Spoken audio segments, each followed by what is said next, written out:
Yo, yo. Across the nation, we are worldwide. It is 7 o'clock Eastern Daylight Time, or right about. So you know what time it is. Time for some Slay Sec Plus.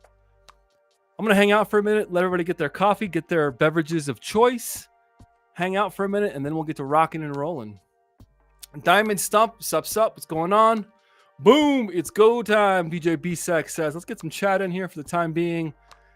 And if you're just showing up, here's a little info about what we are and what we do. Cool. Welcome to Slay Security Plus. We're going to get rocking here in just a minute.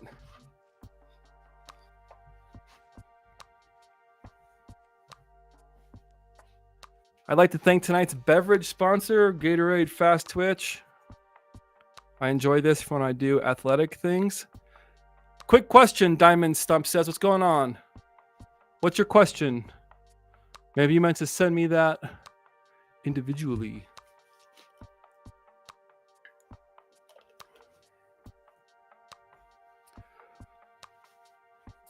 Welcome. I see you, Casually Joesph. I see you waving backstage. What's going on, my man? We're excited to bring you on. If you're just joining us, welcome to Slay Security Plus. My name is Jesse J, aka the Cosmic Cowboy, and here for the next hour to hour and a half or so, me, you, Diamond Setup, 573918, Justin Gold, or aka JMod, coming out, are going to be crushing Security Plus, and whoever else wants to join us this fine, fabulous evening. We spend our live stream focusing on helping you crush your Security Plus, absolutely free. Build mentorship while we're at it, build community while we're here, and doing it in a fun and interactive way. We got some questions. We got some guest hosts. We got some jaw jacking. We're going to get right into it. Let's start with our special guest tonight. We had him last week. We're excited to have him again this week. He's not on camera, so I'm going to just keep talking until he does get on camera. There he is. Are you ready to go? Give me a thumbs up. He says, yeah, he's ready to go. All the way from the low country, I bring you Casually Joesph, aka Joesph. Welcome to Slay Sec Plus. What's going on? How's your week? Getting to the end of it, man. I got a paper I got to finish, but other than that, it's been nice and easy. Which means tomorrow's gonna be hell. Okay, I like that. It's go time. Suck, embrace the suck, or hell week, I guess if you're a seal. Laura Flores, good evening. Casually Joesph says, I'm stalking you, DJBSec. What's going on? Welcome. Our other guest host tonight with over 20 years of industry experience from IT networking all the way to IT security. I bring you the man, the myth, the legend, DJBSec. Yeah, yo, let's go. What's going on, DJBSec? How's your week? What's up, guys? What's up, Joesph? I thought you weren't alive. What happened this morning? You were all dead. And now you got some energy going. I took some more medicine. That's why. I actually reached out to him. I said, bro, you're sick. Like, just take off Slay Sec Plus. We'll get you on the next week. He's like, bro, I'm good to go after this. Put me to work. Like, I've been running around all day long. Okay. Cool, guys. Well, I guess we should jump into it here in a minute. The chat is, viewers are filling up. We're still in Domain 3 tonight, and we're going to wrap up probably Domain 3 this week. And then we'll move into Domain probably 4 and start some PBQs. What's up, Haircut Fish? Welcome. Brent B jumping in chat. 573 says, been studying for a double hard for my net. In fact, let's take hide chat overlay, but I will bring it in here. Boom, boom, boom. There we go. Been studying double hard for my Net Plus the past few weeks, too. I think I'm nearly ready to book up and test, hopefully pass, so I can take this exam.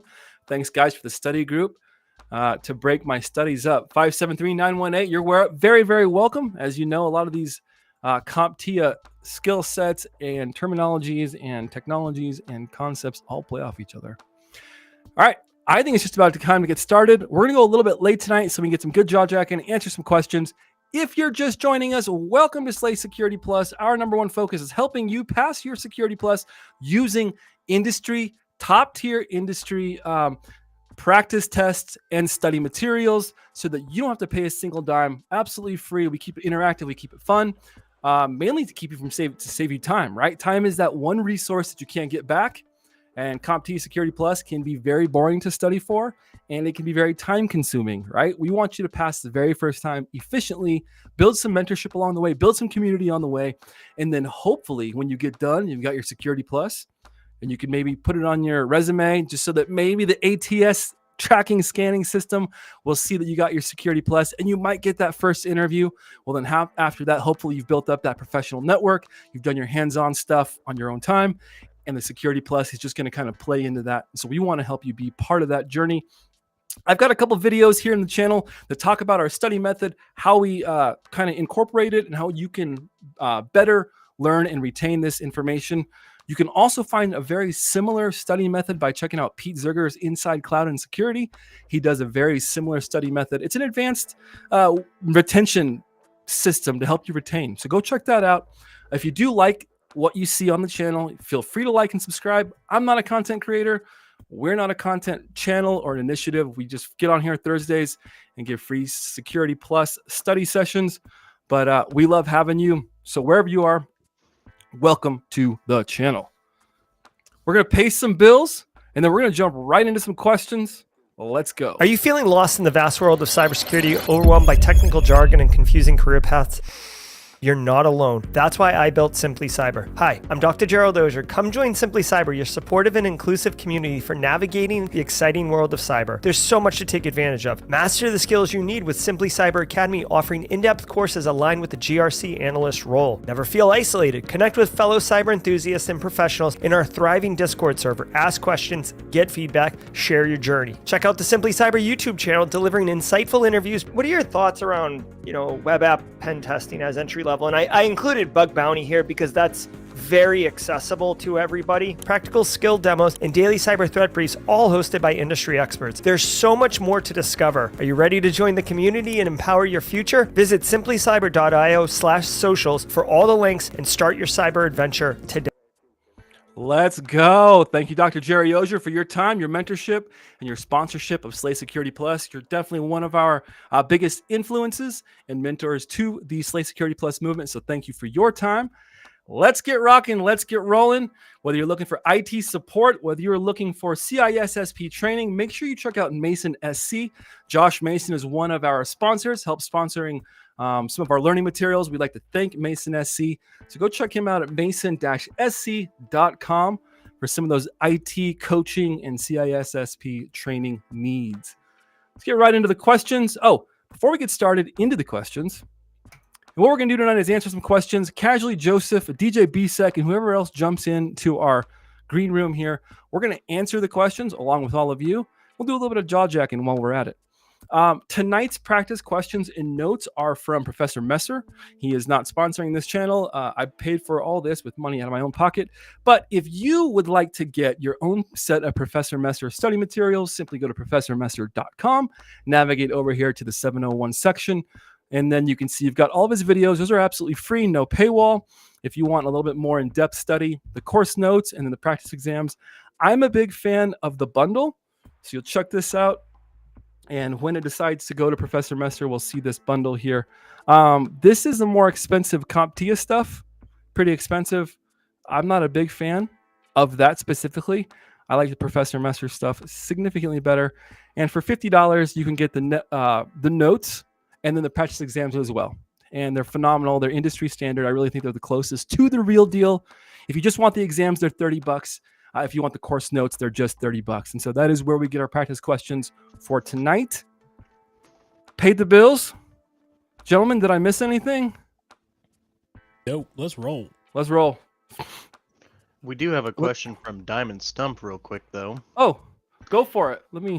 What do you think about videos that say you need no experience? All you need to do is follow this method for 5 hours for 9 days and you can pass the exam. This upsets me. It's not so cut and dry. Help.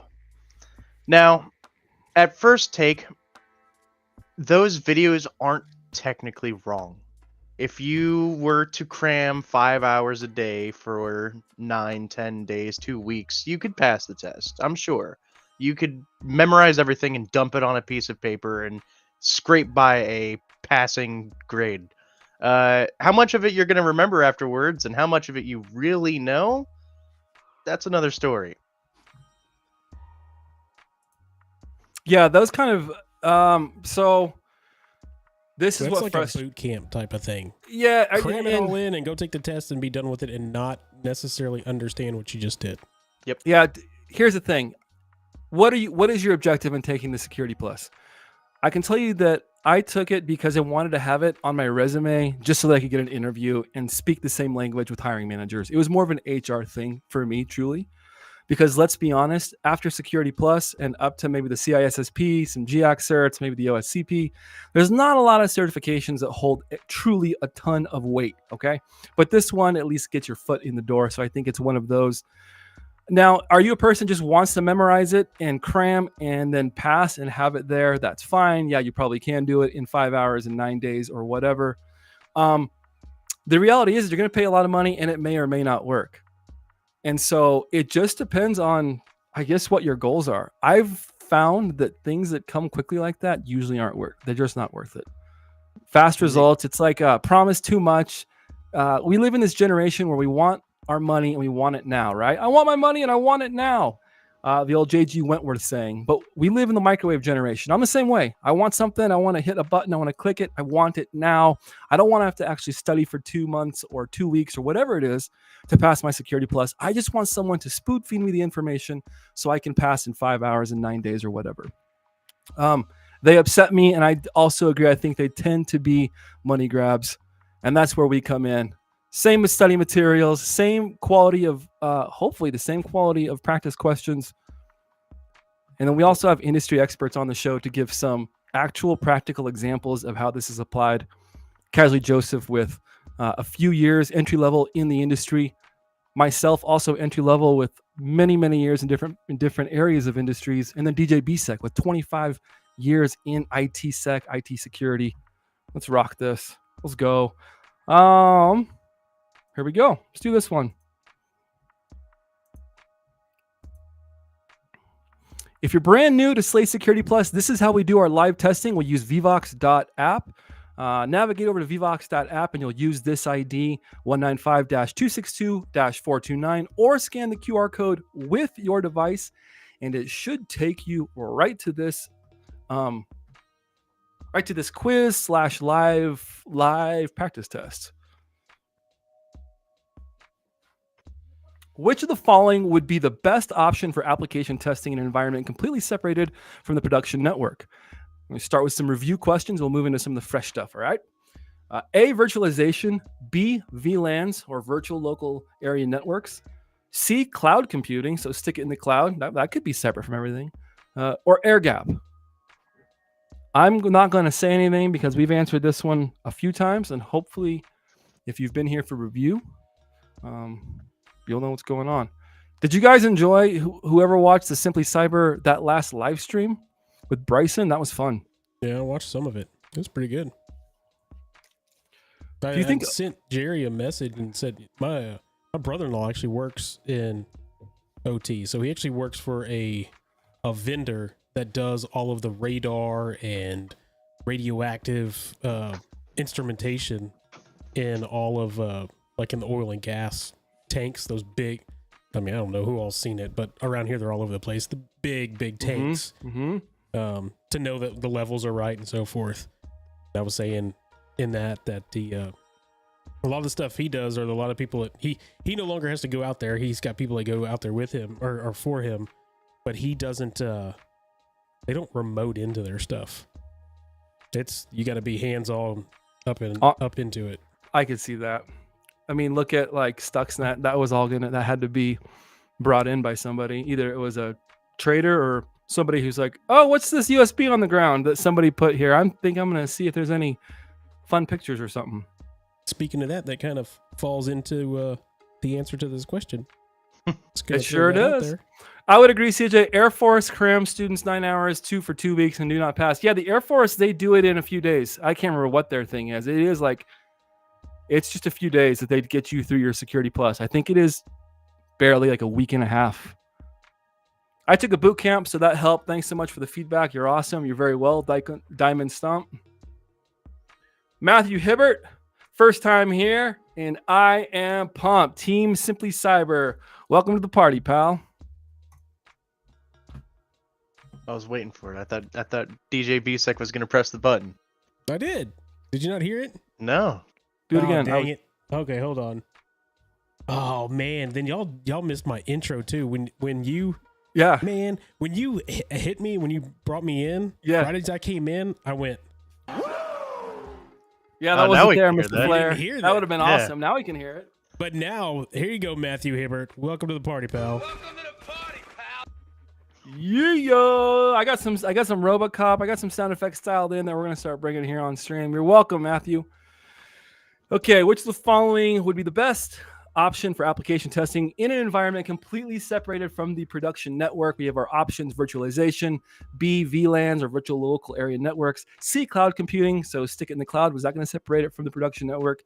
Or D, air gap, is that going to separate it from the production network? Survey says air gap at 80%. This is a much better turnout than the last time. I can see why that there would be some confusion, and I'm just going to fly past this question for the sake of time. Think about it this way: with both virtualization and with VLANs, we'll start with virtualization. So let's just think about it at a basic level. Let's just think about, I've got my desktop here, and I want to run something completely separated from my production environment. So I just spin up VirtualBox, right? It's a hypervisor. We're going to run, I don't know, pick your operating system. It's being virtualized, okay?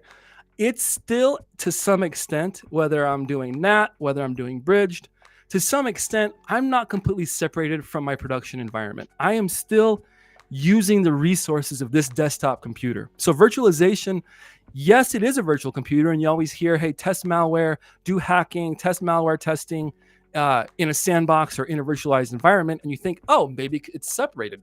I'm safe. Not quite the same. That's not necessarily what's going on there, right? Very similar to VLANs, virtualized local area networks. If you can imagine, we'll say this is our network switch here.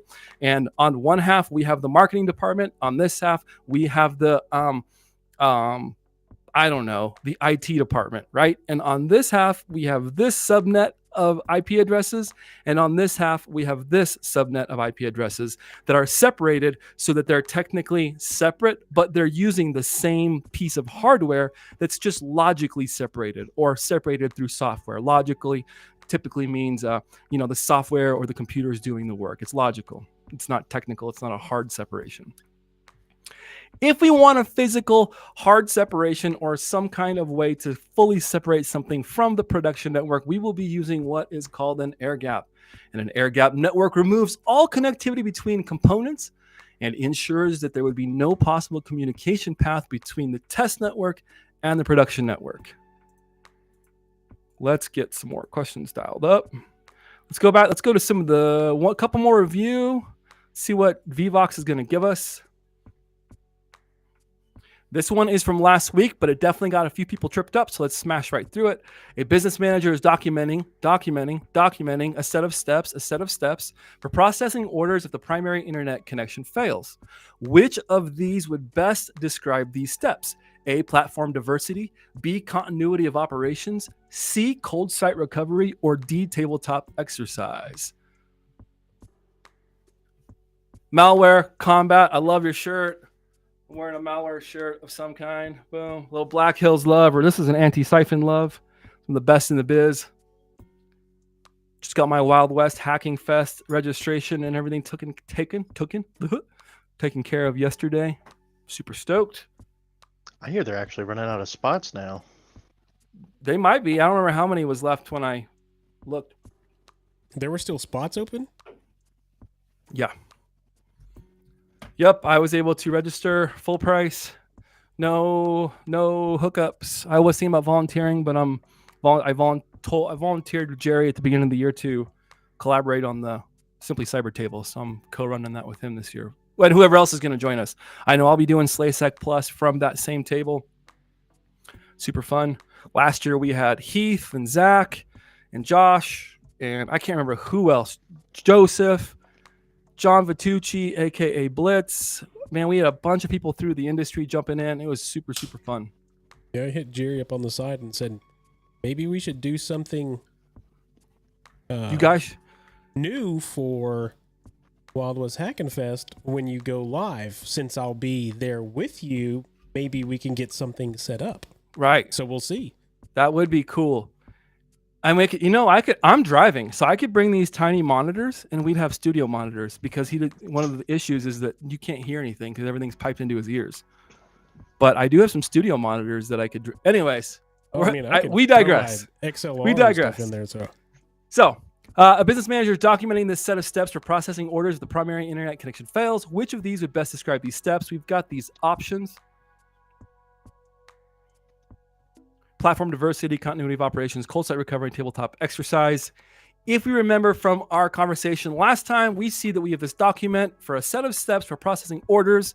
Remember that processing orders, whatever this business is, that processing orders is their day-to-day operations. That's just what they do. They process operations. If their internet connection fails, they need to have a way to continue those operations, right? That's what they're asking. This question is asking you, if crap hits the fan, how are we going to continue our operations?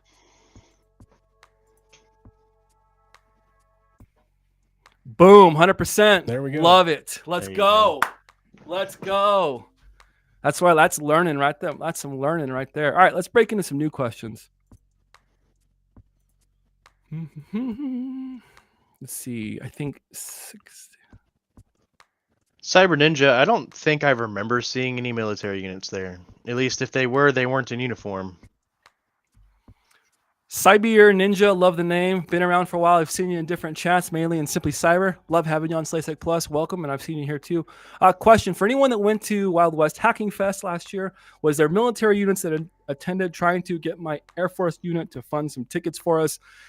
I don't know. Same thing with what Joesph said, but I do know that there were plenty of people that I knew from just the industry that were from the military, and they had already found each other and kind of, Navy guys were with Navy guys who, you had your Marine guys were finding which crayon they wanted to eat. The Army guys were talking about all the special forces stuff that they were going to go do. Air Force guys were talking about cybersecurity and drones. And then Coast Guard was talking about piers and fishing. No, I'm kidding. I have a military family, so I feel like I can kind of say these things because everybody in my family, I feel like, is in the military but me. Whoops. Well, I like to see that I sped through the question, but 100% if you got it right, with 100% of the 4 of you that answered. Which of the following can be used for credit card transactions from a mobile device without sending the actual credit card number across the network? We have the options tokenization, hashing, steganography, or masking. The correct answer is tokenization. Let's go through why it is and why the other ones are not the correct answer. What this question is asking, let's just say we'll use this classic tap to pay, right? Got this little scan box here, classic tap to pay, or we're going to use that as my example. I've got my phone stored, my credit card stored here. I go boop, right? I tap to pay. What is actually happening is my credit card numbers are not being transmitted. None of that data has actually been transmitted across the network. What has happened is my credit card number got transitioned, or not transitioned, that's a silly word.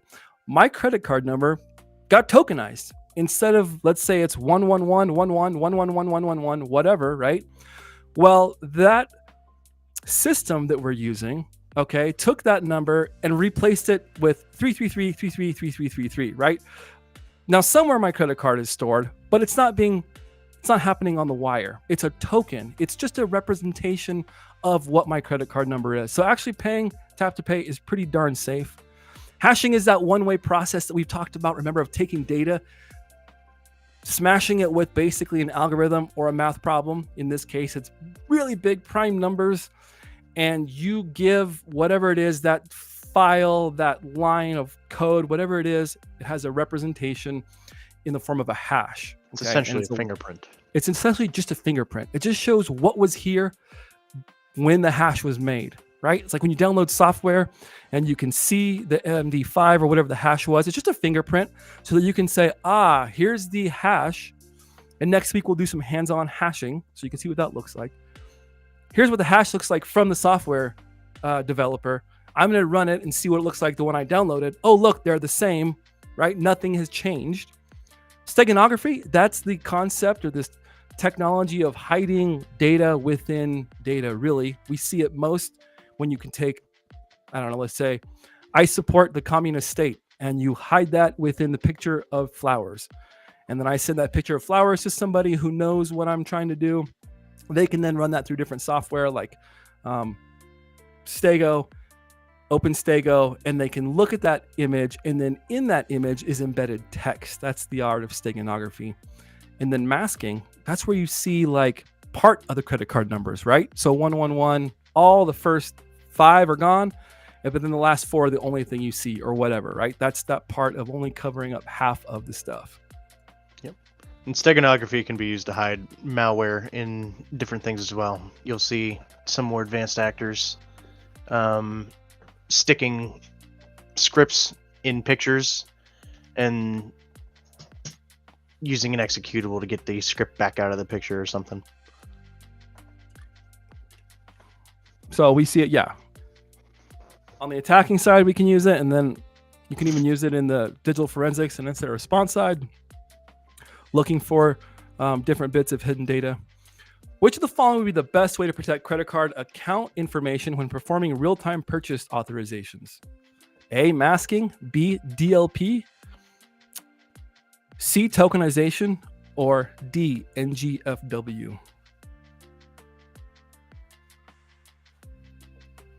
This one's a little tricky, I'm not gonna lie.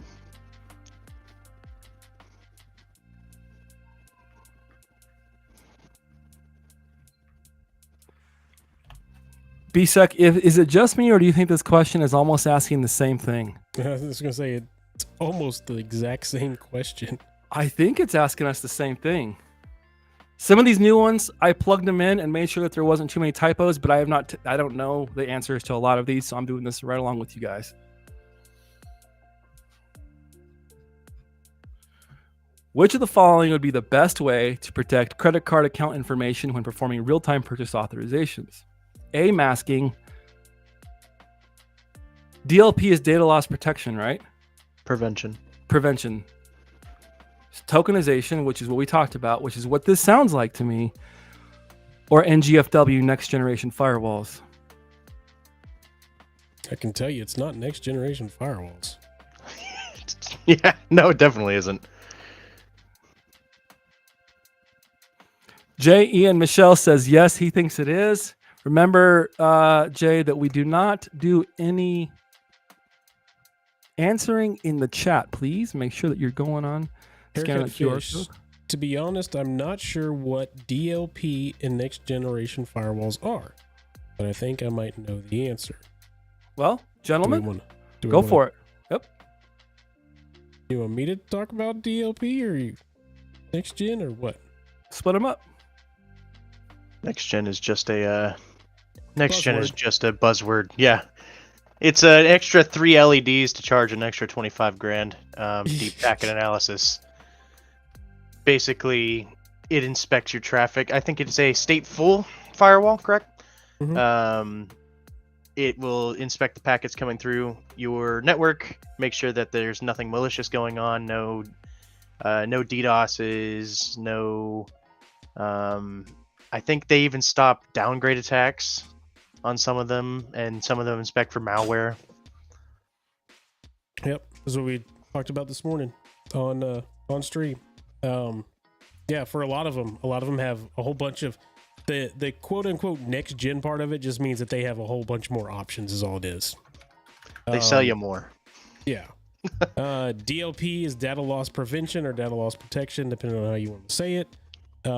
Basically what that is that allows your security professionals within your network or within your environment to put policies and procedures in place on specific data to look and see whether or not or what is being exfiltrated out, or put policies and procedures in place to stop specific data from leaving the environment.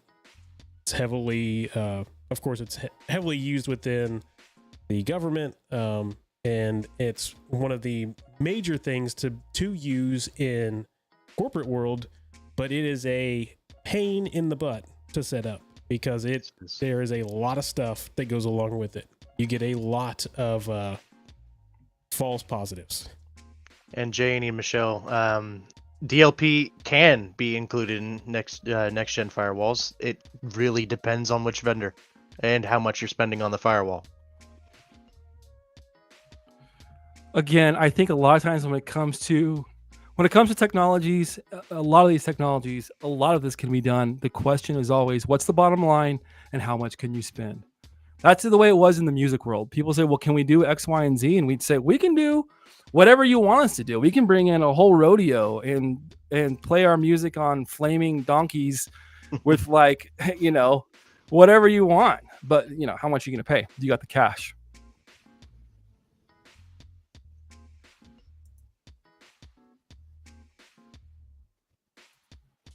Tokenization, 71.43% of you went with tokenization, next-gen firewall, and masking split the difference on the other answers. Let's see what CompTIA wants us to know. And I will preface before we go into the answer, hey, Slay Security Plus, Lara Flores, welcome to the party, pal. One thing I would like to say, boom, is CompTIA Security Plus, let's just stay with CompTIA. They have a body of knowledge, a set of answers to this test. And if you have been in the industry, you've been around IT for a while or IT security for a while, and maybe you're coming in to take this exam, I would just not caution, but just something to consider is that CompTIA wants you to answer this within the answers that CompTIA gives you. And so there's going to be questions and you're going to go, man, there's a better way to do this. And you're going to rack your brain because you're going to say, there's no way. This way is the better way. If there's an answer that stands out to you of those answers, that's the better one. That's going to be your choice. Don't get hemmed up in all of the different possibilities in all of the cybersecurity realm to answer these questions. Go with what they give you. CompTIA is going to give you 4 answers. One of them is the answer, right? And so don't make it harder than it needs to be, especially with this exam. The correct answer is tokenization. Okay. Well, good job, CompTIA. Sounds like Woodstock 99. That was a show. Boop. Sorry, Kennedy. A company must comply with legal requirements for storing customer data in the same country as the customer's mailing address. Which of the following would describe this requirement? Geographic dispersion, B, least privilege, C, data sovereignty, or D, exfiltration?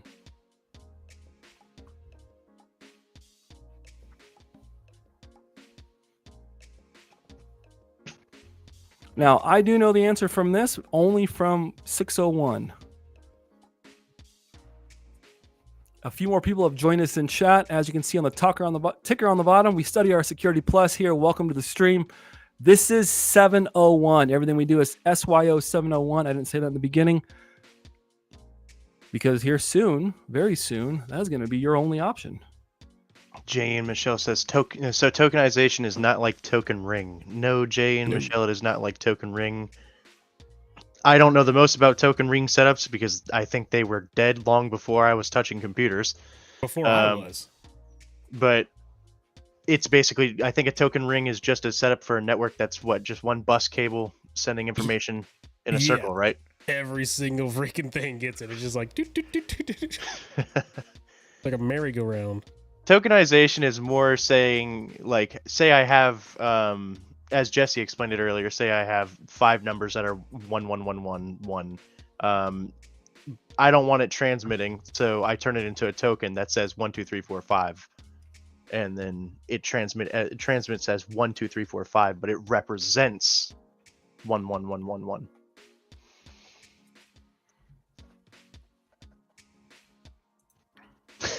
Matthew says these questions are a little tricky, huh? Yes, they can be. One thing I'll tell you as you go into this exam, this is not an ISC2 exam. CompTIA will not really give you trick questions.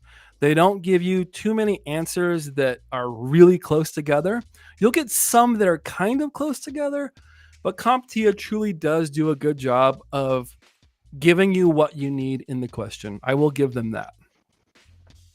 Jay and Michelle says we're making him feel old. I'm 42. No, 43. Old No is comment. old is just a mental Man, state. you are old. 43, good lord. That's right, BSec. What are you, 36? So it's kind of like hashing. Yeah, it is almost like hashing GN and JN. In a way, it's In a very way. similar. So when I think of tokenization, here's the best way I can describe it. Think of tokenization as replacing something with something else. You're giving me $5. I'm giving you a token to spend in the arcade. I am replacing your $5 of currency with a token. It's a placeholder. You're just trading in the real thing for something that represents the real thing. Whereas hashing is you're taking the real thing and you're combining it with a bunch of numbers to give you just a representation of what that is. You're not actually trading places with anything. It's just a representation. So I hope that helps. When you think of tokenization, think trading something for something else. I give you my credit card number. You give me a token that represents my credit card number. It's a token. It's a token. Go into, who remembers this? Like go into Tilt. We had Aladdin's Castle. Oh, okay. There you go. I don't know what either of those things are. They're arcades. They were arcades. Yeah, we had Dave and Buster's. That's it. Yeah, it's like Dave and Buster's, except for Tilt was literally just everybody, all the kids are there, and there's no food. It's just video games galore. Yep. Just you'd go circles with your tokens and play game after game, get in fights, kiss girls, get in trouble, stay out Play late. Mortal Kombat. Mortal Kombat, Tekken. Tekken was, oh What man. was the other one? Street Fighter. Street Fighter. Okay, we're dating ourselves. Data sovereignty, 78.57% of you are going with data sovereignty, 7.14% going with exfiltration, and then 14% of you aren't sure and saw geographic and thought that's probably got to be it. Let's talk about some of these answers real quick. Exfiltration, boys, one of you want to talk about what exfiltration is compared to the rest of these answers? I mean, exfiltration is exactly what it sounds like. It's taking data that is stored and exfiltrating it. Typically, it's malicious. You don't want that happening. If you hear exfiltration, you look at the person who said it and you say, "What did you just say?" Because I can exfiltrate my own data, right? I can log into a remote server and take my own data from where it's being stored. All exfiltrate means is to take out. But typically, like Joesph said, when we say exfiltration, no one's going, huh? Ah, okay. That sounds good. Data exfiltration. Yeah. Cool. Carry No, on. you hear exfiltration, you're like, ah, where's the resume? A sensitive number is replaced with a non-sensitive number. Bingo. Ding. Exactly. Sure. Least privilege. We know that's not the correct answer because that is a different concept, right? That's the concept of, and I always tell people this when you're studying for your Security Plus, when you go through these answers that are incorrect, don't just go, oh, that's incorrect. First, go through with yourself and talk about why it's incorrect, but also make sure you have an understanding of what that is going on in that answer, right? So you could say, well, I'm not sure what geographic dispersion is. I do know that exfiltration is taking data out, so that can't be it. So you can cross that one off. You could go least privilege. Well, if you understand least privilege is this concept of giving people just enough, right? Just enough, whatever you want to call it, permissions, say so, authority, just enough to get their job done, and everything else requires administrators' help or a password or, let's say, privilege escalation, right? And so we can scratch off least privilege. And then I'm not sure what geographic dispersion is. BSec, do you know what that is? That's take the two words and put them together. Geographic in a single place of and then dispersion of putting everything out. So it's the opposite of what we're talking about here. Okay. So if you're having a company and you're in the United States, but you have people over in Europe, geographical dispersion, you put you build something up and put it over in Europe. Yeah. Oh, I got you. That makes sense. Okay. Hey, what's up, Space Tacos? Hey, Simone D, welcome. Space Tacos, I have not forgotten about your gift. I can't tell you any more than that because it would give away what it is. I don't want to say anything. All right. Correct answer is data sovereignty. Data sovereignty laws can mandate how data is handled and stored. Data residing in a country is usually subject to the laws of that country, and compliance regulations. Compliance regulations may not allow the data to be moved outside of the country.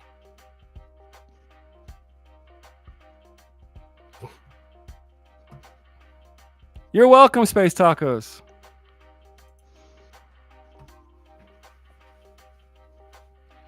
A security engineer, DJBSec, is planning on the installation of a new IPS or intrusion prevention system. The network must remain operational if the IPS is turned off or disabled. Which of the following would describe this configuration? Here's where some Net Plus and maybe understanding some networking may or may not help you. IPS, if something happens, we need it to be able to be either turned off or disabled. What could that be? Well, our options are A, containerization, B, load balancing, C, fail open, or D, tunneling. Hey, misty-eyed. Good to have you. A security engineer is planning to install a new IPS, intrusion prevention system. But I want to make sure that my network will remain operational even if the IPS fails. I know that's terrible, and I should have it not do that, but I need my website. I need this to stay operational if my IPS is turned off or disabled. What would this configuration look like? You were just asking about this. I think we were talking about this last week. You two were, boys. Joesph, you were asking some questions about this, and you specifically mentioned the answer here in your question. I think you probably kind of remember now. And if you don't, that's okay. You can humor me by shaking your head, being like, Yeah, dude. yeah, I remember exactly what we were Yeah. talking about a week ago. Totally remember that. What is today? I know, right? Yes, Jay and Michael. Yep. Intrusion prevention system. Yep. Not to be mixed with IDS intrusion detection system. I will say that if you had an IDS, this would not be an issue you had to worry about. Yeah. Joesph has smoked way too much since last week. I don't smoke. He doesn't smoke other than some like some Other good than meat some, on like, the pork smoker. shoulders, yeah. Or some burnt ends. Misty-eyed says, "Hey, Jesse, love the show. Let's go, man. Thank you. I'm glad that you made your way here. I love being here." If he hasn't, I know I have. Love it. We're in Colorado, so that kind of checks out here on this side of the border. I see a few people are still looking at this question. Yummy burnt ends. Man, pork burnt ends are like candy. Beef burnt ends are good. That's what I get every year for my birthday. Is every time it's up to me, like Father's Day, my birthday, those are really the only two. I do barbecue. It's got to be real barbecue, not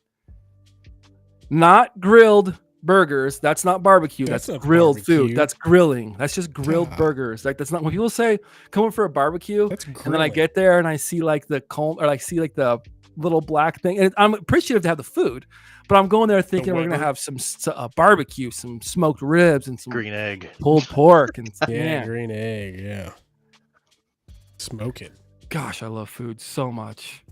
What do you like to smoke with, Joseph? as in what? Like Wood? I use a pellet grill, so I mean it depends on what kind of what I'm smoking is what I will do for wood type. I mean, typically I stick with like cherry or hickory. 53% of you are saying fail open. The correct answer is fail open. An IPS intrusion prevention system designed to fail open will maintain network connectivity during an outage or failure of the IPS. Even if the IPS was not actively preventing an intrusion, the network will still be up and running. Yeah, I get the whole 20% for load balancing, but you gotta realize that they didn't say that there was another, that you weren't putting two in there. Yeah, there's no redundant IDS, so you just want it to be able to keep pushing the packets. IDSs are in band, so if they go down, anything after them will also go down. Whereas an IDS is out of band, so if it goes down, nothing cares. Yep. And when you say in-band and out-of-band, Joesph, for the folks that haven't got that far in their network studies, we're referring to basically within the network or outside of the network, correct? Kind of, yeah. So in-band just basically means that imagine you had water flowing through a tunnel. In-band would be anything that water pushes past. So there's gates and whatnot that could stop the water. If it was out of band, it might have a split tunnel where that tunnel, like sometimes you'll get water that goes down that tunnel. But if the gate closed there, it would still go down the main tunnel.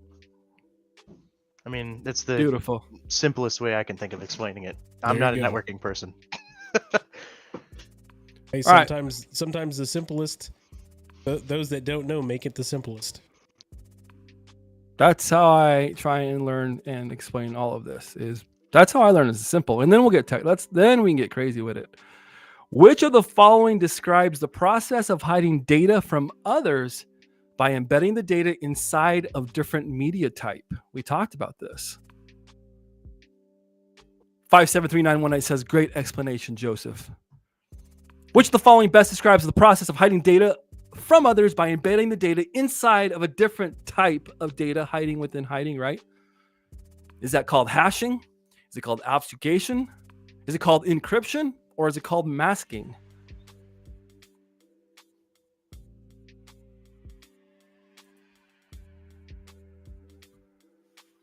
Diamond Stump says, love what you guys do. Thank you for being here. Love that you are here joining us.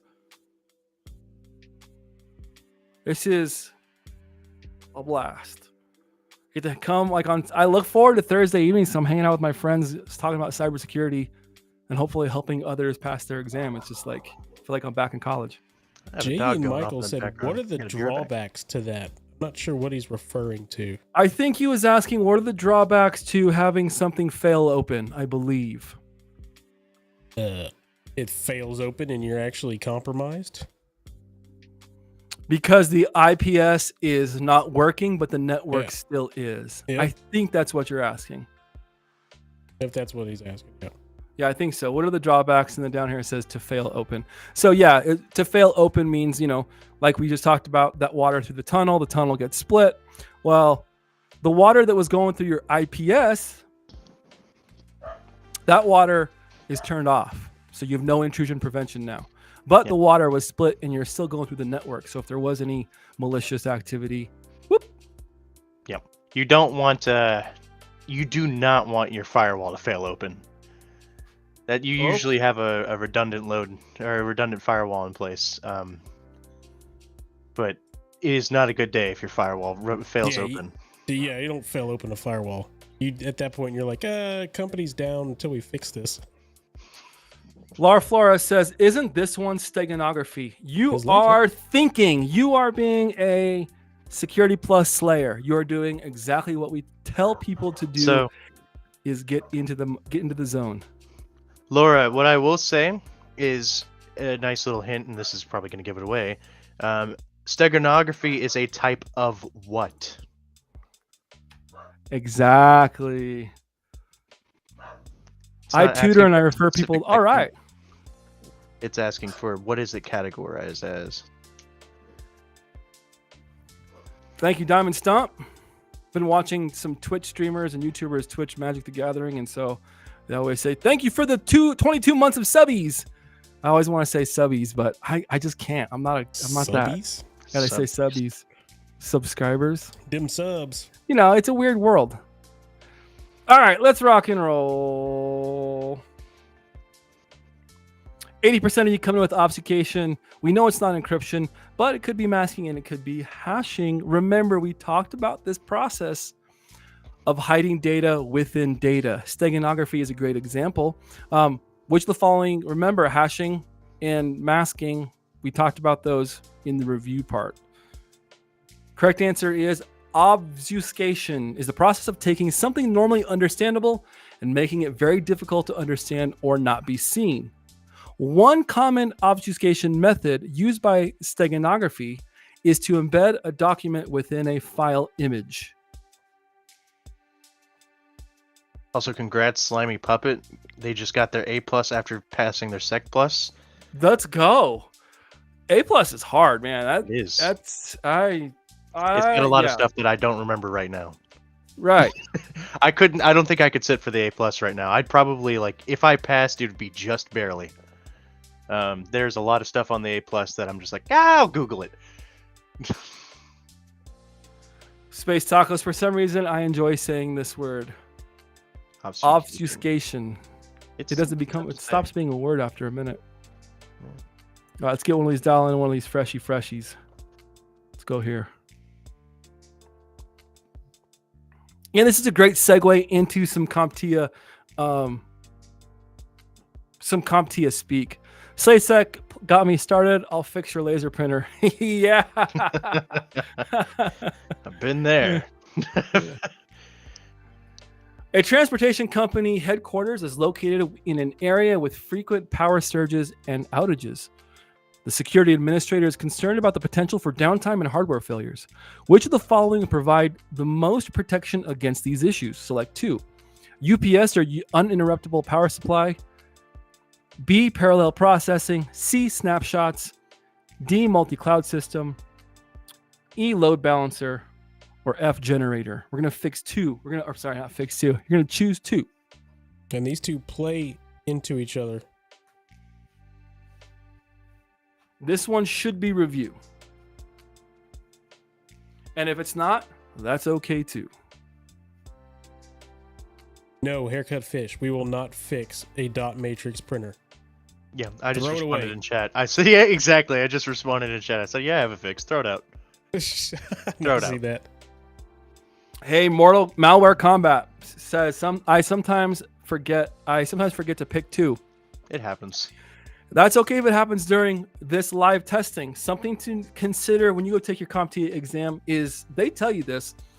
When you see select 2 or what is the best or what is the most likely, it's going to be emboldened and typically highlighted of some kind. Maybe it's all caps. CompTIA does partial credit on some of their questions, meaning if you get part of the question right, you get points for it. Something to consider when you're taking your exam is CompTIA doesn't take points away. You can only get more points. And so if you're not sure on some of these, even if you know one and not the other one, pick the one that you do know and just guess on the one that you don't know, because CompTIA does give partial credit. They also give partial credit on the performance-based questions, which we'll go over next week. So if you don't know all of the answers, fill in the ones that you do know because you'll get partial credit for those. Hopefully that'll help you a little bit as you're preparing for the exam, is when you see that best, most, select 2, select 3, that's a good indicator that you're dealing with a question that gives you partial credit.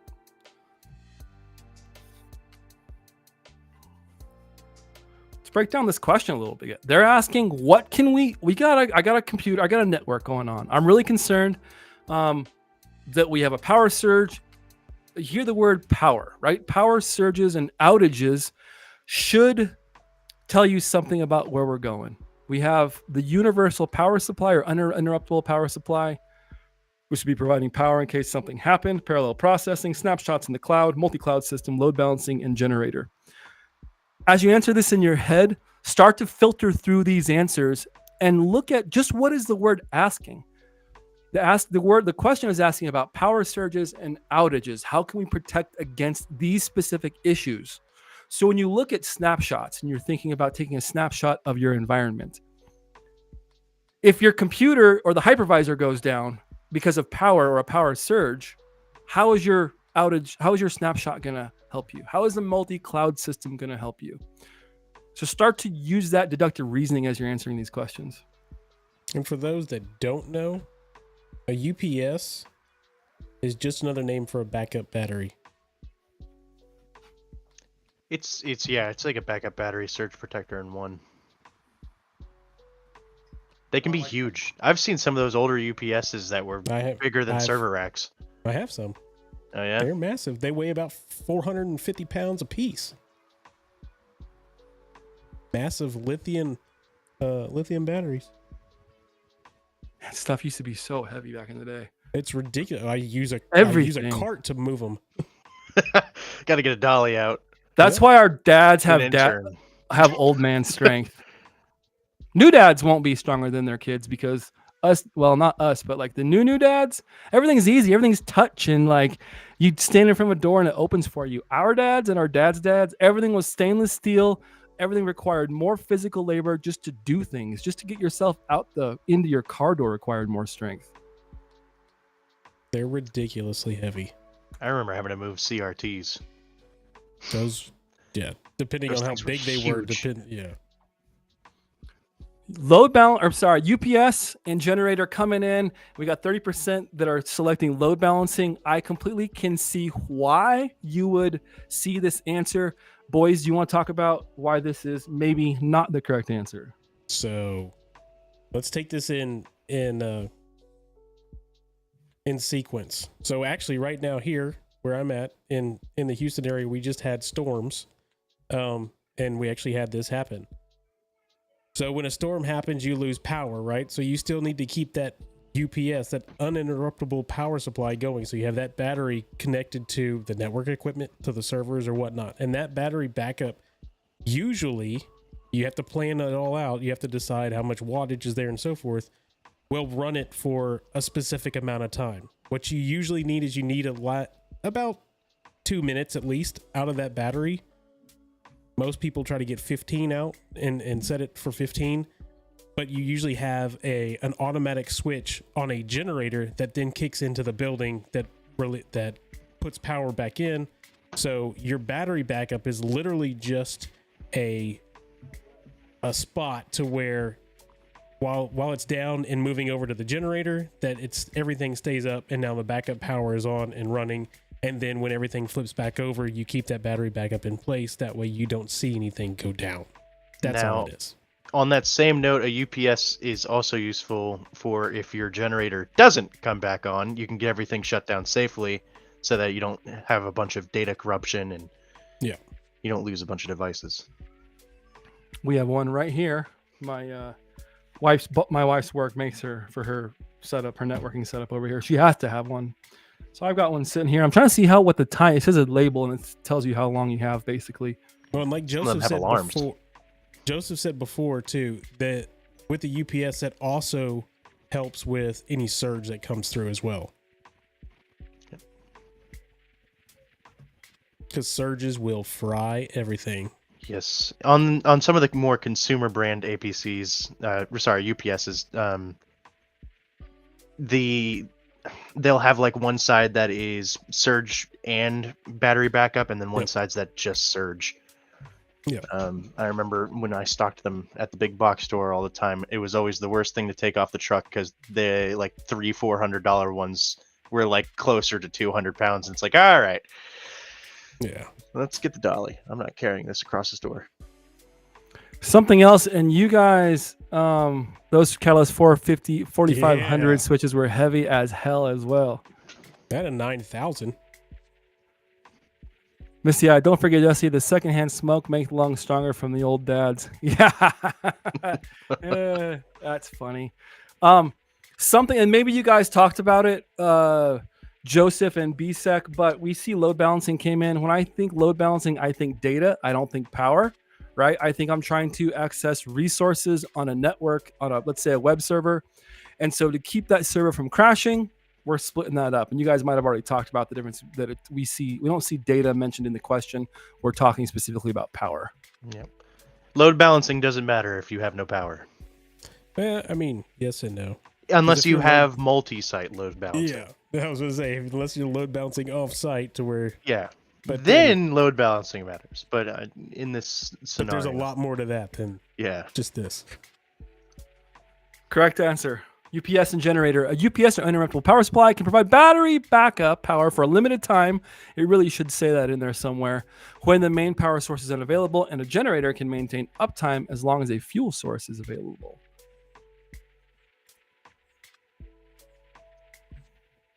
Here we go. This is a relatively new question.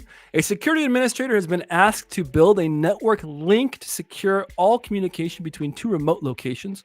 Which of the following would be the best choice for this task? SCAP, or Security Content Automation Protocol. B, Screened Subnet. D, IPsec, or Internet Protocol Security. Or D, sorry, D, network access control with 2 L's. Control. They say thick with 2 C's. When you see control with 2 L's, they must mean business. Yeah. Some higher up wrote a policy. That's why it has 2 L's. Someone in the C-suite. Why not No. snapshots to cater for the hardware failures, Michael? That would be a compensating control. Snapshots are great for bringing things back up after you have lost data. So a snapshot, referring to a snapshot, that question, when you see the word snapshot, that's referring to just a saved state in a virtualized environment. We'll use VirtualBox as an example. Quick save in Skyrim. A quick save. So we are a quick save, exactly. I've got my VirtualBox set up. I'm running Kali Linux. Before I hack into the system, I take a quick snapshot, a quick picture, an image of what my virtual machine looks like in that moment, right? So now I have that snapshot, or let's say whatever it is, I have a Windows environment. I take a snapshot of my Windows environment before I make a change, a rollover, an upgrade, a patch, whatever it is. Now, if something crashes on the system, but we still have power, that's fine. I can just spin up my snapshot, right? Well, in that previous question, if the power goes down, I don't have a virtual machine to run my snapshot from. If I don't have power, I don't have snapshots. Now, when we get the power back up and running, or the generator kicks in, or the UPS kicks in, and our computer stays on, then yes, let's say something was interrupted, then we can go back to that snapshot. But snapshots just are there as, like he said, a compensating control or something, an image snapshot. Will do no good if you have no power. And I'm gonna admit, I don't think I've actually heard of SCAP. One of you two want to explain what that is? I think that must be a new 700 item. BSec? Yeah, I've seen it. I haven't actually looked at what the security content automation protocol is. Sounds like something to do with a SOAR. Hey chat, what is SCAP?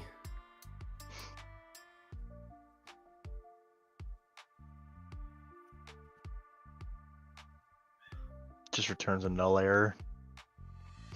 Hey chat, what is SCAP referring to? Security content A automation number of protocol. open standards that are widely used to enumerate software flaws and configuration issues in security. Protocol, or SCAP, is a method used to automate the way devices are checked for security issues. It uses a suite of open standards for automating the monitoring, evaluation, and repair of computer systems. Essentially, SCAP helps to ensure systems are secure against known vulnerabilities and helps in compliance with security policies. Dude, what app is that? Chat GPT. What in the world? I prompted it. I've got it built out to sound more human-like. I was gonna say, that thing sounded like you phoned a friend. Yeah, no, I got it. So I can have we have conversations. Sometimes people are like, my wife gets a little freaked out. Yeah, it's fun. Okay, I love Fixing AI. things. I am all Rise of the Machines, baby. Bring it on, Skynet. I couldn't be more ready. Well, here's something that could give us a little bit of information.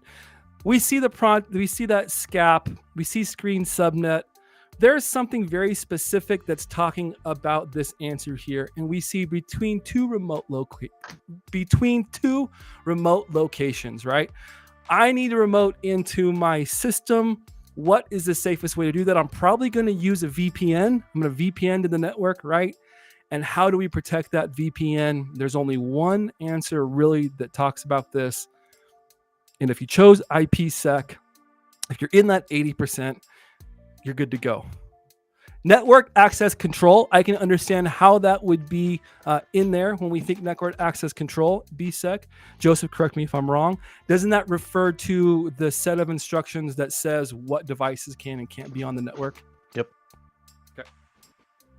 Right, so we're talking about what devices can and cannot be on the network versus how to secure communication between two remote locations. So good. I see it definitely is a CIA answer, right? It is a security plus type answer, but not what we're asking. IPsec or IPsec is commonly used to create a VPN network protected tunnel between devices or locations. I think the key words here is network link. And remote locations. Remote locations, network link. You think that, you're thinking, I want to build a tunnel so nothing can escape that tunnel. Or come into that tunnel, hopefully. Let's see. Review. I don't remember doing this one last Let's week. get a Maybe we good did. one.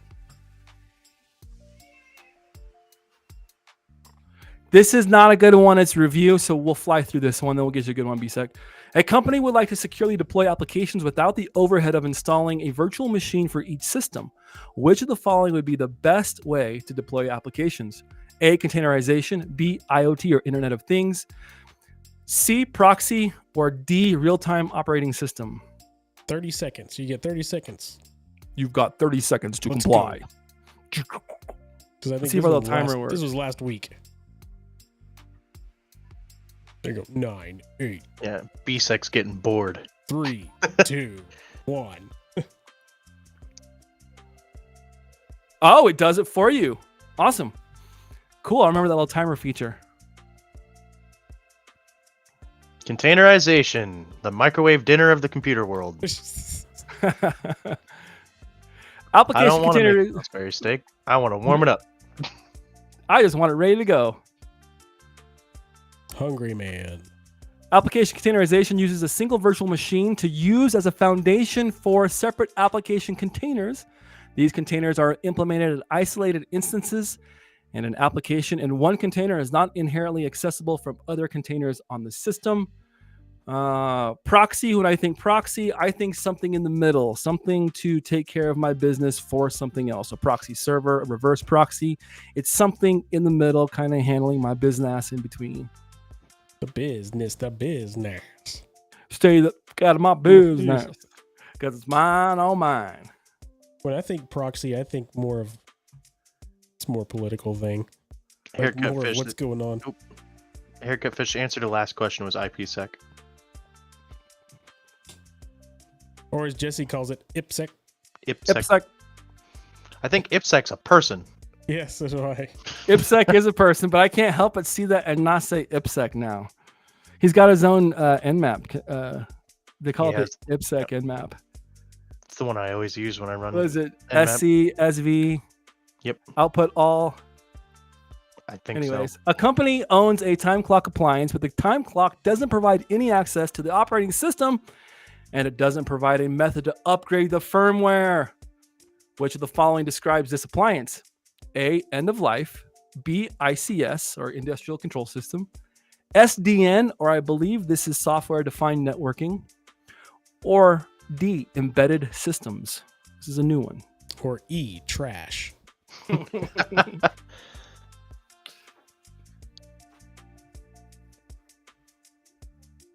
Sweet, I got it right. Let's go. Who got it right? Haircut fish to the Oh, I see it. IPsec or IPsec question.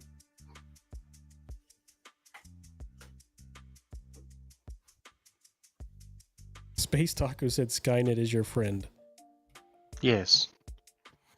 I think that's why we're secretly here in cybersecurity, is we want to be neural linked.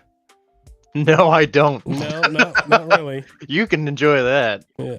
I will. I love hiking and fishing though, and all that stuff too. Those things don't, until we have a world of like cybernetic trees, like in our games that we play. I'm good. I want to be able to go outside and enjoy nature. I would don't be want- like, I don't wanna stay be out of in my Blade head. Runner world Stay up out things. of my head. All right, let's go. 8, 7, 6, 5, 4, 3, 2, 1. Destroy. Whoa, we're all over the place on this one, aren't we? I can see why all of these answers were picked too, to be honest with you. And I'm good. I will say, commend everybody for not choosing software-defined networking, because that's not at all what we're talking about. So good job on the deduction on that one. End of life. So when we think end of life, I think an old Cisco router that no longer, the company Cisco no longer provides support for patches, updates, anything For like anything. that. That's like Windows 7 is end of life. Windows XP is end of life. A company Still owns in environments. Yep. Right. We had a few of those at that school. Super sad. This doesn't say anything about the vendor not providing anything or it being outdated. It just says that we've got a time clock appliance and no way to fix it. And so in my brain, I think I know the answer, but in my brain, I would be torn between ICS and embedded systems. But let's think about it a little more logically. Let's put on our logical cybersecurity brains. If we're thinking ICS, and you know that that means industrial control systems, and you know that that probably controls something important, it's probably going to need a way to maintain it, upgrade firmware. It's going to need some kind of serviceability, I would think. OT, IT set guys, correct me if I'm wrong. And so just by seeing ICS, you might think, okay, industrial control systems, closed off, there's no real interface. I can see why you would pick that answer. But remember, an ICS is probably going to have some way to, at the very least, upgrade it to a certain level. And also realize in here, this doesn't say that you can't upgrade it. It says that you can't access it. So you don't have access to the operating system. It doesn't provide any method to upgrade the firmware. That doesn't mean that you don't have the ability to contact. Doesn't say that you haven't been able to contact the vendor. It's literally just saying that you can't access this. It doesn't provide a method to upgrade the firmware. Yeah. Let's go.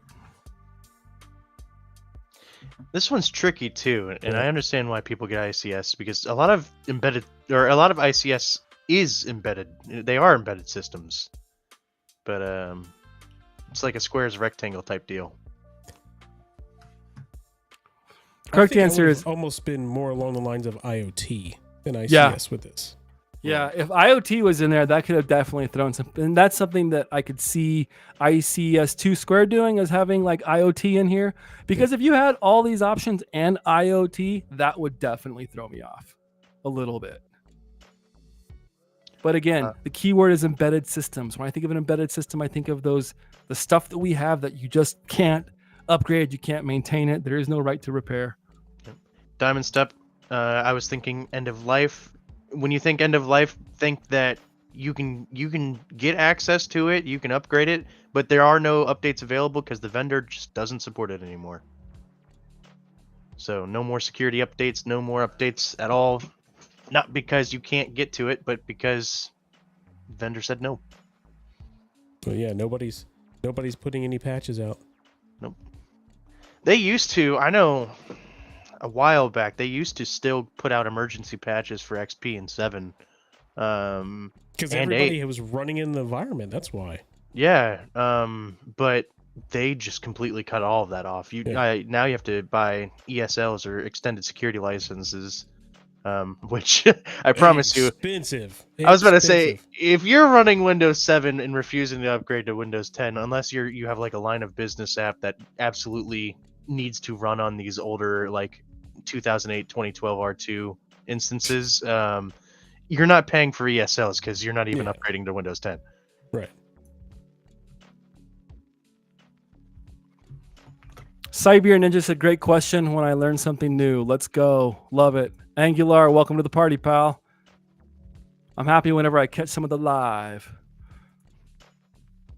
An organization's content management system, or CMS, currently labels files and documents as public and restricted. Here's some key words to listen for. On a recent update, a new classification of private was added. Which of the following would be the most likely reason for this addition? A, minimized attack surface. B, you want to simplify the organization or categorization, sorry. D, expanded privacy compliance. Or D, decreased search time. Which to me, objectively, simplified categorization and decreased search time are kind of the same thing. Flatten now says there might be a hospital or two running it. I promise you that if you go into any hospital, you're going to find a device that is older than Windows 10 or Server 22. Guaranteed. We had people running, I think, was it XP or Vista in our production? When I say production, it was just a live environment where I worked last. It was an ME. Yeah, at least it wasn't Millennium ME. Edition. I have one better. We have, we had a client who has a 3.1 server in their attic. What the heck? Yeah. Doing what? Nothing. It's collecting dust. It's on the network. Serving. No, it's not. It's not on the network. It's off, but it's there. They have it Hmm. turned off. Right now it's serving dust. I thought you were going to tell me, yeah, we got somebody running NT 4.0. On the network. You can't put malware on it. None of the malware we have Yeah. today works. Hashtag telnet. Yeah. Minimize attack service, simplify categorization, expanded privacy, compliance, decrease search time. There are 3 letters that can help you answer this question, and those are CIA. Does it have to do with any of those 3 words? Simplified categorization and decreased search time really don't do anything when we look at that confidentiality, right? We look at that availability and integrity part. So you can almost scratch those 2 because they're not really even CIA related. Heard, Joesph. Minimize attack surface. And then we see this other one at the bottom. Let's see what the survey said. This is a tricky question, so I don't blame you for not getting it. Smash. Let's go. Boom. Boom. We Let's did do that one go. last week. We did or did not? No, we did. I don't remember that last. I don't Yeah. remember that last We did week. this one last week? I don't Yeah. remember that one last week. Come on, guys. Y'all younger than me. You should remember stuff like that. Well, maybe he smoked too much. No, I'm kidding. All right, we got a couple more questions. We went a bit late tonight. I love doing this, and I wanted to go late, and I told the family, hey, we're gonna go a little bit late. But I want to keep track of honoring your time. Our special guests, they got families to take care of and things to do, and you all, thank you for joining us and spending your Thursday evening with us. Let's roll into a couple more questions, and then we'll sign off and get ready for our weekend. A company is using older operating systems. That's funny. We were just talking about that. Older operating systems for their web servers and are concerned about the stability during high periods of use. Which of the following should the company use to maximize the uptime and availability of this service? Got a couple web servers, and when they get used by a lot of people, I don't know if they're going to crash. I'm really worried. What should I implement to make sure that doesn't happen? Should I implement a cold site? Should I implement a UPS? Should I implement a redundant load? Bruh. Or should I implement a load balancer? I have a 5th option. You implement money to buy new devices. You implement cash. You show the C-suite that people can, in fact, hack onto your computer and see your Amazon purchases. And that's usually enough. This was cool. I'm actually at work right now. Cool. Now, Work your work. Yeah. The unfortunate reality is that, we say, show me the money, straight cash, buy us a new device and whatnot, but 9 times out of 10, and when you do study for your CISP and whatnot, you're going to have to think more like a business stakeholder and less like a keyboard junkie. And 100%. you have to realize that, yeah, you want new devices, but sometimes it's just not in budget. So you got to work with what you got. Yeah, CISP or SysM. You have to think of it as managerial or above level. Yep. And that is all about the money. You have to betray your tech nerd friends. Got to go hang out with the stiff suits and talk about budget meetings. Yeah. Murders and accusations. Executions. Second last question. Let's answer this one. I'm sorry. What'd you say, Joesph? American Psycho. Yep, classic. Redundant load and load balancer. Hey, you guys are slaying this question because last time we did this, there was a bunch of different answers. I love seeing that we're learning. I love seeing that we're moving forward and answering these, what I think is correctly. Remember, cold sites, that's spinning back up after something crashes. The UPS is after something crashes. Redundant load, similar, I would guess. We'll talk more about, let the boys take over that one. But then a load balancer, that one has definitely some implications to what we're talking about. How would redundant load, guys, speak into this question? I'm not even sure what they're talking about with redundant load. Unless they're talking about like a redundant load within having two servers that it could be a filler answer.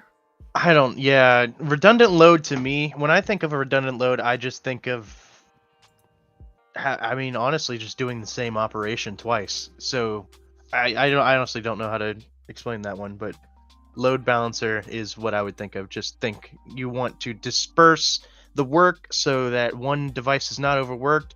And it's also used for business continuity decisions. Load balancers are great because you can just have a bunch of servers set up even in different spots. They don't have to be on the same network. They can be in the cloud. They can be wherever. You just divvy it out. Everybody gets a potato. And Everybody gets a potato. Yeah, I looked up what redundant load, and it's like a redundant load is a load balancer. So I think it's just a fill. Yeah, it's got to be. Well, the correct answer we got is load balancer. 92% of you got it. Matthew Hibbert says, DJBSec, I want you to show me that chat GPT, bro. That was me coming with the chat GPT. Hit me up on Discord or LinkedIn, and I'll show you the steps. It's just download. I pay for GPT-4, so it is GPT-4 on my phone, and then you go in and there's some settings, and then you can ask it some specific things. So for future prompts, I think AI prompting is so important. I really am passionate about teaching it, learning it, and helping others learn it, because if you don't use it in your everyday productivity in our field, you will get left behind. Anyways, there's some to use. Hey, Jane, why not UPS to address uptime? That's what tripped me up. In this specific question, it's talking about legacy tech and multiple servers. They want to have stability, and it's talking about usage of devices. So when you think about high usage, you think about wanting to reduce the usage so that it can run in a optimal. Optimal. There it is. Yeah, it just went right on out of my brain. But yeah, it can run optimized, and it won't crash. Nowhere in this question is it talking about power. A UPS is all about power. Yep. We're talking about the actual machine and the high usage of the machine. Mm-hmm. So like, in this sense, like you have one server that the CPU is pegged at 100%. So you want to put in a load balancer so it splits it, and it's only at 50% on this server and 50% on another server. Preach. Round robin, Something baby. like Later, misty-eyed. I'm sure you're already gone, but later, thank you for tuning in.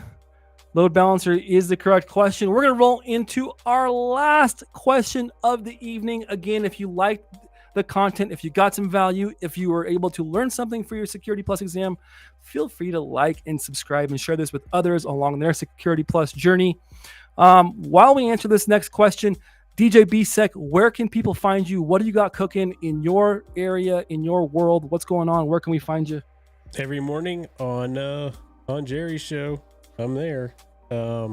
Thursdays, jawjacking, I'll be there. And then in my world is every day's a new day, man. Let's go. Constantly doing new stuff. So, Casually Joesph, where can we find you, and what have you got cooking? I mean, sometimes I post on LinkedIn, but it's probably easier to get a hold of me on Discord. I'm in the Simply Cyber Discord, Black Hills Discord, quite often.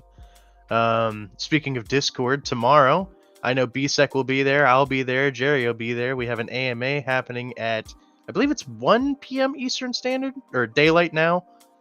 I'd have to double check with Jerry, but I am also a mod on Simply Cyber's channel, so yeah, it is 1 p.m. Eastern, because it's 12 for me. So let's go. No worries, Matthew Hibbert.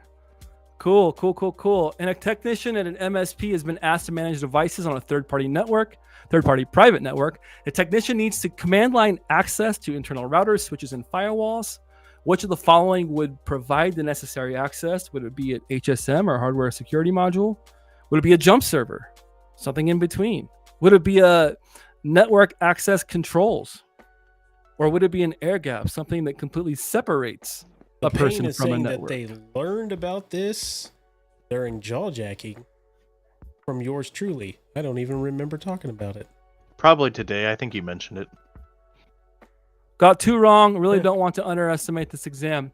Getting them wrong, malware combat is the best thing you can do right now. Get them wrong. I cannot tell you how important it is to get these wrong, and then try and pick apart what you can when we discuss why the answer is incorrect. You actually learn more from learning why they're incorrect than you learn from learning the correct answer. It's really weird. Absolutely. Get them wrong. Learn why they're wrong. It's not bad to get things wrong. Get them wrong now, you won't get them wrong later. Later, Jay, Ian. We got people dropping off, people taking their kids, getting dinner fired up. Let's get the countdown timer going.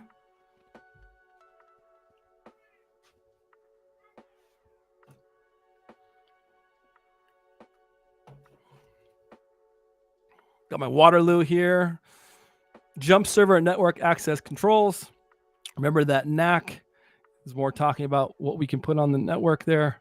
Jump server is the correct answer. Jump server is a highly secure device commonly used to access secure areas of another network.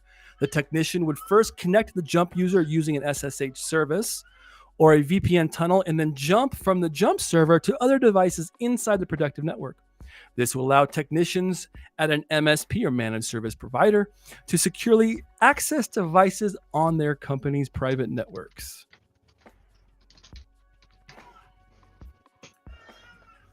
Boom! Ladies and gentlemen, that wraps up tonight's edition of Slay Security Plus. So glad you guys could be here. Join us, answer some questions, have some fun. DJBSec, Casually Joesph, thank you for taking time out of your guys' night to be here with us. It's a blast having you, and I always learn a ton. Thanks for having us. Yeah, Heck thank yeah. you. Let's party, fam. All right, until next time, I'm Jesse J. You all are Slay. Have a wonderful Thursday, and I'll see you tomorrow morning.